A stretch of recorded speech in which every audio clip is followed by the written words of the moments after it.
Bienvenidos a esta edición de El Caso, hoy para hablar de Mosipar. ¿Por qué? Porque sus exdirectivos van a afrontar juicio oral y público y es la cuarta causa en la que se toma esta decisión. En este caso hablamos de la jueza de garantías Alicia Pedroso, quien ya elevó, como les decía, el cuarto proceso que afrontan los exdirectivos de Mosipar por una presunta asociación ilícita creada para estafar a los clientes de esta empresa, y vemos en pantalla justamente al principal acusado, Dani Durán Espínola, ex diputado por el Partido Colorado, ex ministro de Urbanismo, Vivienda y Hábitat durante el gobierno de Mario Abdo Benítez y hoy día afrontando estos procesos.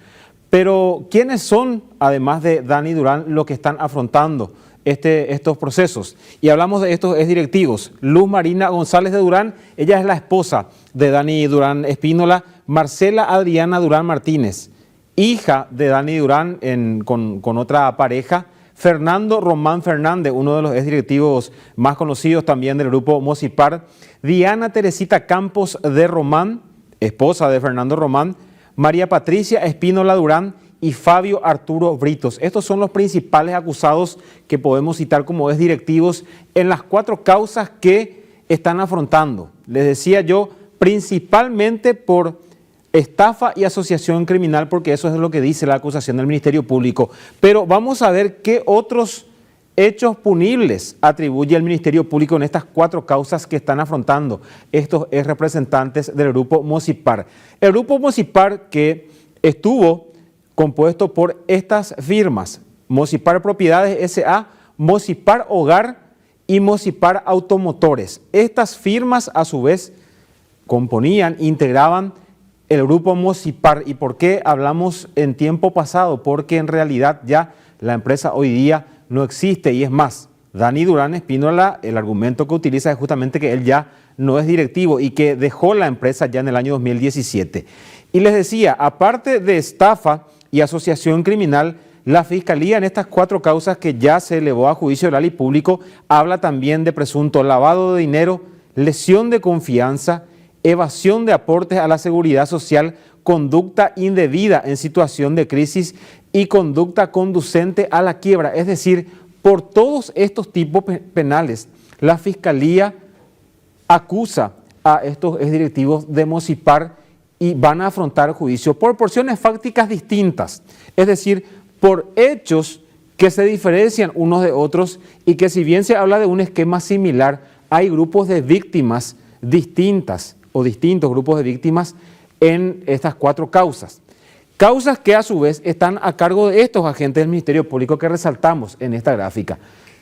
Alba del Valle, la hoy día fiscal jubilada, había iniciado la primera causa que se elevó a juicio oral y público. Ya no la citamos a ella porque, como les decía, ya es una agente del Ministerio Público jubilada. Pero además están estos agentes que hoy día sí están representando al Ministerio Público en estas causas: Hernán Galeano, Silvio Alegre, Irma Llano, Julio Ortiz, Julio Paredes y Patricia Sánchez.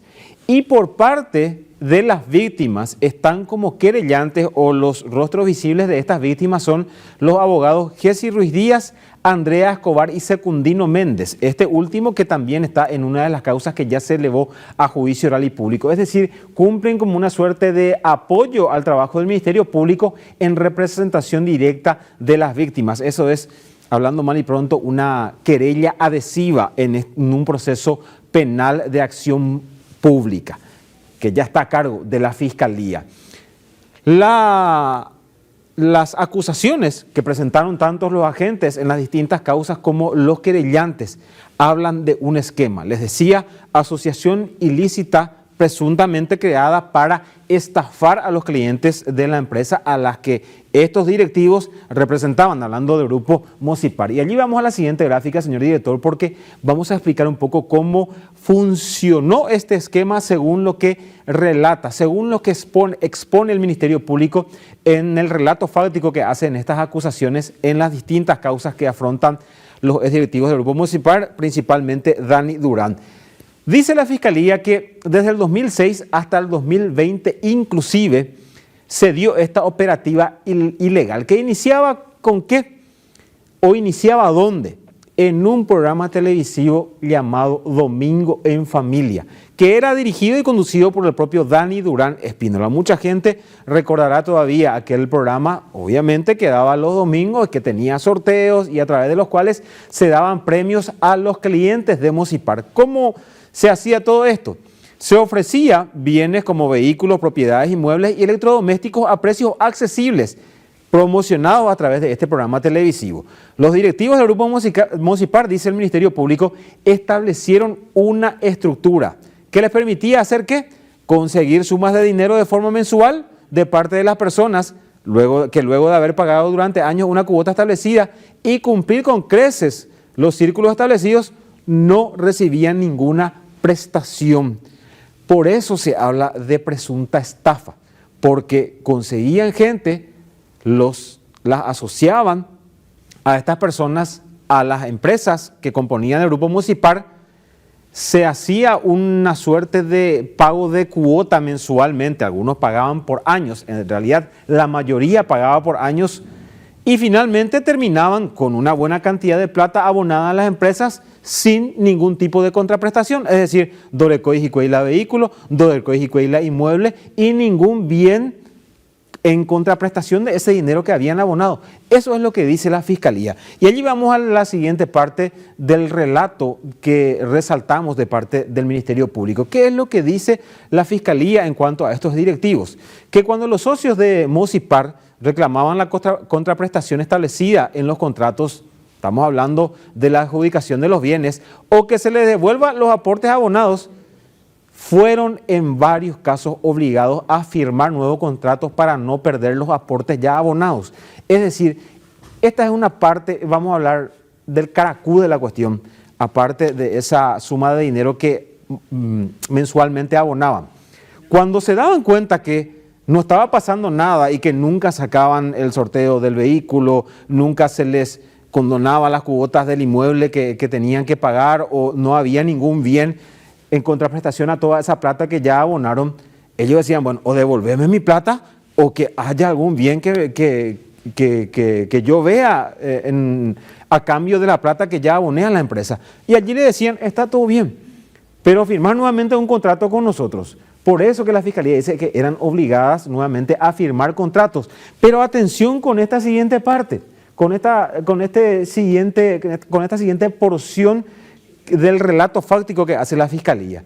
Muchos clientes de Mosipar fueron despojados de sus contratos originales, es decir, firmaban un primer contrato y cuando ellos exigían o el bien o la devolución de la plata, le decía, vamos a firmar un nuevo contrato, pero pasa ese contrato original que firmamos contigo. Se les condicionaba a la firma de rescisión de esos acuerdos y en algunos casos los socios llegaban a obtener un reconocimiento de aportes. Pero ¿qué pasaba? Es decir, está todo bien, Carlos Ortega, vos aportaste a la empresa durante 4 años, desde el 2006 hasta el 2009. Estos 4 años estuviste aportando plata mensualmente, 200.000 guaraníes. No es así. En realidad, él aportaba 400.000 guaraníes mensuales. Por eso dice la Fiscalía que hacían figurar un monto inferior, un monto menor a lo que realmente el cliente, el socio, había aportado a las firmas del Grupo Mosipar. Esto reforzando aquel hecho punible de estafa que el Ministerio Público atribuye a los directivos de Mosipar. ¿Qué dice además la Fiscalía? Que los socios llegaban a obtener un reconocimiento de aportes, como le mencionaba, donde se dejaba constancia de los aportes realizados, haciendo figurar montos inferiores a lo que realmente habían abonado. Esto señala la Fiscalía, sobre todo en esta cuarta causa que fue elevada a juicio oral y público. Dicho sea de paso, esta semana tuvo que haber iniciado el primer juicio oral y público para Dani Durán y otros 7 exdirectivos de Mosipar. ¿Qué pasó? La defensa de Fabio Arturo Britos planteó un recurso de reposición. Como el Tribunal de Sentencia rechazó eso, va a la Cámara de Apelaciones y hasta tanto no se resuelva en segunda instancia ese recurso planteado por una de las defensas o por uno de los acusados, eso está en stand-by. Está allí trabado el inicio del primer juicio. Vamos a la siguiente gráfica, señor director, porque les decía, son 4 causas. ¿Y qué es lo que dice además en otras partes de este gran relato que hace el Ministerio Público en cada una de estas causas, que los clientes del Grupo Mosipar caían en el error. Claro, eran engañados estos socios, disponiendo de su patrimonio, abonando mensualmente las cuotas que le exigía la empresa sin haber recibido un solo bien a cambio, operando de esta manera el perjuicio patrimonial para estos socios que pretendían adquirir los bienes ofrecidos y comprado los contratos para ese efecto. Es decir, cumplían todo lo que la empresa les exigía, pero ellos no tenían ningún bien a su nombre, ningún bien a cambio de ese dinero que habían abonado. Señala también la Fiscalía que los directivos de Mosipar no tenían la capacidad económica para cumplir con los compromisos asumidos por no disponer de la cantidad de bienes comprometidos con los clientes, circunstancia que se acreditaba con la gran cantidad de casos ingresados ante la Oficina de Denuncias del Ministerio Público. Es por eso que la vocera o los voceros del grupo de víctimas de Mosipar siempre hablan de cientos o miles de personas, inclusive que fueron afectadas por Mosipar. Porque vamos a ver en las 4 causas cuántas son las personas presuntamente afectadas en cada uno de esos procesos, pero los voceros y las víctimas mismas nos dicen, son muchos más, somos muchos más. ¿Qué es lo que pasa? Que en algunos casos las causas ya prescribieron, y en este mismo espacio, en este mismo canal, habíamos hablado del caso que estuvo a cargo de la fiscal Estela Maricano, que antes de investigar siquiera ya decidió excluirle y apartarle a Dani Durán de todo este proceso, y que mediante una auditoría ordenada por la Corte Suprema de Justicia se detectó graves irregularidades, y que a pesar de esas irregularidades el jurado de enjuiciamiento de magistrados resolvió solamente apercibir a la agente del Ministerio Público, que hasta hoy día sigue en funciones en la Fiscalía. Vamos a la siguiente gráfica, señor director, porque les hablaba de 4 causas, les hablaba de grupos de víctimas y de cuál es el prejuicio, porque finalmente la gente estará, usted televidente, señora, estará diciendo bodupiola o perjudicás y cuidas a pisar, bodupiola o nojea la y bolsillo y anda catuila o recupera. Y allí vamos a la primera causa, que les decía, el juicio tuvo que haber iniciado estos días, pero hay un recurso pendiente de resolución. Se habla de un perjuicio de 867.087.725 guaraníes contra 31 víctimas. Este grupo de clientes del Grupo Mosipar entonces abonó esta suma y no recibió contraprestación alguna por ese dinero aportado. Es por eso que se habla de ese perjuicio para el patrimonio de estos 31 socios del Grupo Mosipar. En la segunda causa hay solamente una víctima.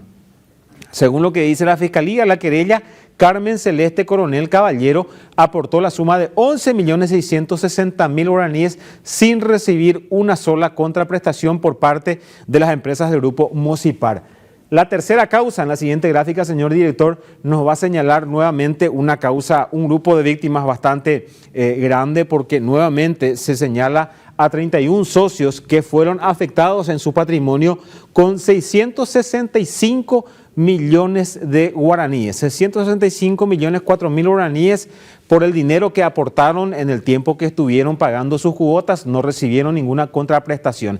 Y en la cuarta causa, nuevamente una sola víctima, justamente la causa que fue elevada a juicio esta semana, Lilian Rosa Abogado de Sánchez, que aportó 27.525.000 sin tener un solo bien a su nombre, o una transferencia de inmueble, de automotor, de un bien mueble por parte de las empresas del Grupo Mosipar. Pero hay que señalar una cosa, no terminan estas 4 causas los procesos que afronta Dani Durán y los exdirectivos del Grupo Mosipar. Vamos a la siguiente gráfica. ¿Por qué?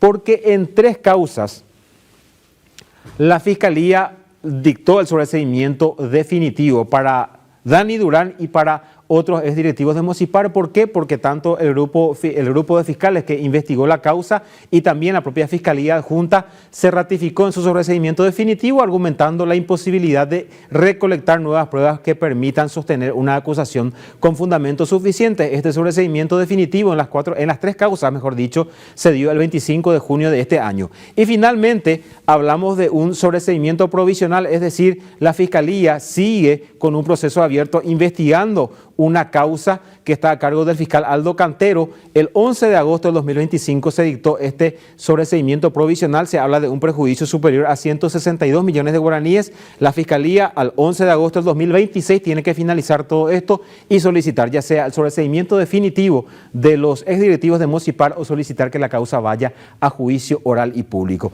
En el caso de hoy hablamos de Mocipar y los exdirectivos que están afrontando estos 4 juicios. Por la atención, muchas gracias. Ustedes continúen en las pantallas de ABC TV, que ya seguimos con Crimen y Castigo. Muchas gracias.